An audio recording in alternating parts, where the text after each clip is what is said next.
Siap teman-teman dari PAN ya, setelah ini ya, Pak Endang ya.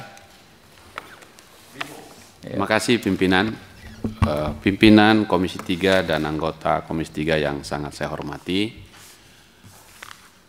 mitra kerja kami dari Komisi Judisial yang sangat kami hormati. Kami coba mengikuti jalan pikiran ini, 11 isu, isu strategis, argumentasi dan data dukung, lalu rekomendasinya. Sangat baik untuk kami semua menuntaskan kerja besar nasional, menuntaskan KUHP kita yang kini melewati usia 43 tahun dan akan memasuki usianya yang ke-44 tahun. Dan penting sekali waktu yang ada ini, karena memang KUHP kita akan berlaku seperti pimpinan sampaikan tadi 2 Januari 2026 yang akan datang. Saya membayangkan kalau KUHP itu Harley Davidson misalnya, tapi engine-nya masih Astrea 73, batuk-batuk dia. Karena itu kita cari engine yang seimbang dengan motor besar tadi, kira-kira begitu. Dan apa yang disampaikan KAI adalah engine yang kita sedang perbincangkan. Yang kedua, karena ini minta masukan ini, Bapak-bapak semua, tentu kami mendengar, kami mencatat, siapa tahu masih ada pikiran lain, seperti tadi yang disampaikan pimpinan soal putusan itu tadi, isu paling besar menurut saya. Tapi izinkan saya mengajak KAI dalam frame yang sama kita berpikirnya, yaitu konsekuensi Indonesia sebagai negara hukum. Ini konteksnya pasti di sini.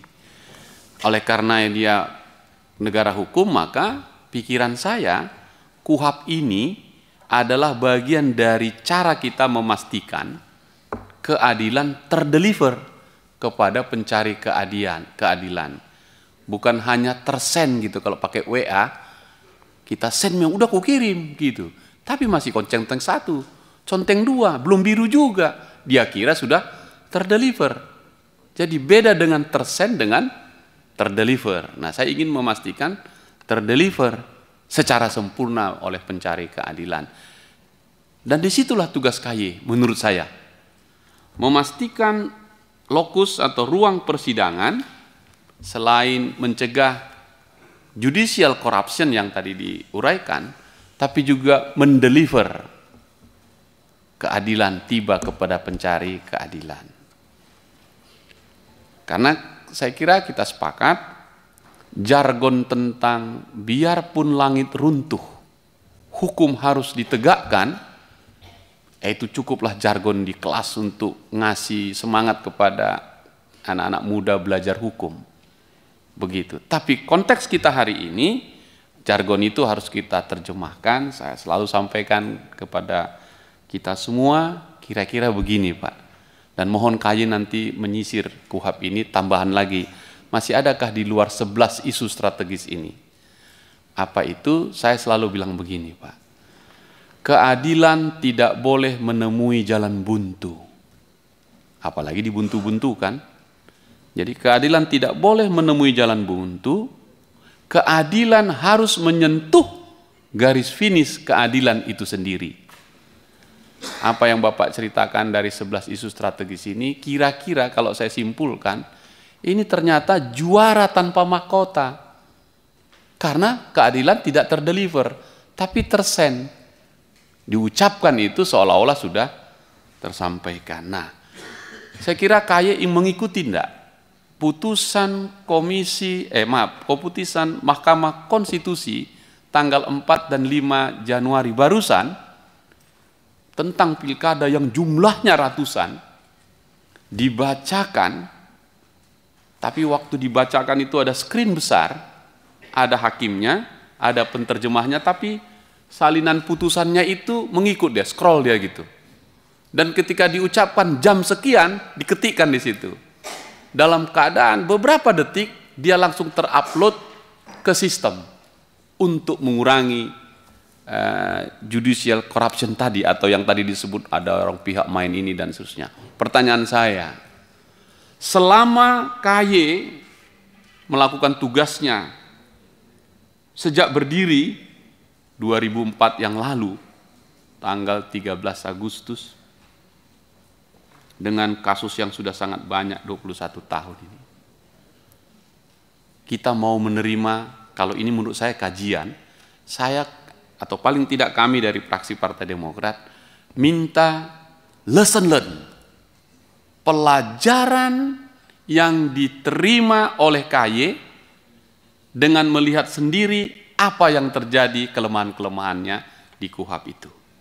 Satu. Yang kedua, menurut pandangan kami, selama ada surat edaran Mahkamah Agung, selama ada peraturan Jaksa Agung, selama ada peraturan Polri, dan atau lembaga lain, mungkin juga peraturan KY, yang dipakai semua orang dalam beracara, itu bukti nyata KUHP ini banyak bolong-bolongnya. Kan begitu? Tidak boleh ada aturan yang sepisah-sepisah. Karena kita satu negara, maka itu kita tarik normanya menjadi ke KUHP.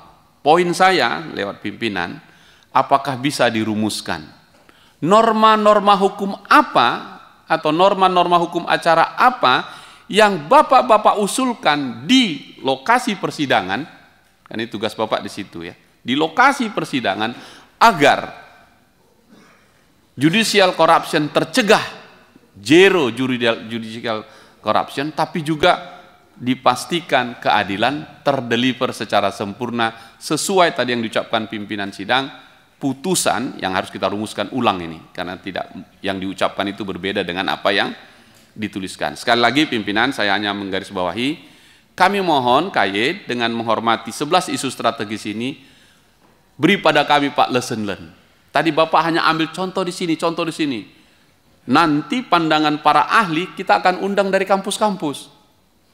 Yang kita butuhkan dari Bapak adalah komisi yudisial, lesson learn-mu apa? Misal ini Pak, di pengadilan, wilayah pengadilan tinggi Sumatera Utara, di pengadilan tinggi ini, sampai di pengadilan negeri di seluruh Indonesia, mungkin ini akan sangat baik untuk pelajaran kita bersama memperbaiki KUHP ini. Apa pengalaman pengadilan negeri misalnya di Halmahera, nun jauh di sebelah timur, atau di kampung saya Nia Selatan paling jauh ini udah tembus ini sampai ke India sana, itu udah perbatasan itu Pak. Atau sahabat-sahabat kami di Mentawai, atau di sebuah tempat nun jauh di sana gitu. Pengalaman-pengalaman ini, lesson learn yang kita Bapak hadapi 21 tahun di seluruh pengadilan negeri dan pengadilan tinggi, juga di Mahkamah Agung. Saya kira pimpinan setuju dengan kami, kita semua, itulah lesson learn kita. Baru kita bentuk menjadi norma-norma hukum acara kita menjadi sempurna. Karena ini membutuhkan pandangan dari KY pimpinan, kami lebih banyak bertanya agar mereka bisa menyempurnakannya. Mungkin lain waktu bisa dibuat tertulis kepada kita semua. Demikian pimpinan, mudah-mudahan bisa menginspirasi kita semua. Terima kasih.